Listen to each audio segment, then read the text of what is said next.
Қажетсіз нәрседен жаңа дүние жасау үшін оны қайта өңдеу қажет. Себебі біз қоқысқа лақтыратын заттардың жартысынан жаңа дүние жасауға болады. Мысалы, алюминий. Оны үнемі қайта өңдеп, жаңа дүниелер жасап шығарады. Оның көптігі сонша тізіп шығудың өзі оңай емес. Шыныда қайта өңдеуге болатын заттардың бірі. Оны үнемі жаңадан қолдануға болады. Қағаз да бірегей материал. Оны қайта өңдеу қоршаған ортаға зиян тигізбейді.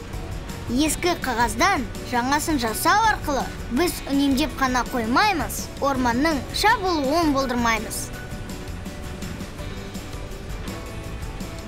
Пластик ең көп таралған материал болғанымен ғаламшарымызға көп залал тигізеді.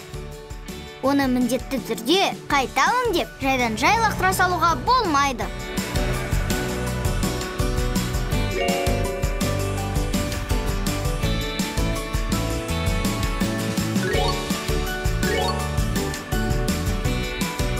Қоқысты қайта өңдегенде біз электр қуатын жердің табиғи ресурстарын үнемдеп, ең бастысы табиғатымызды қорғаймыз.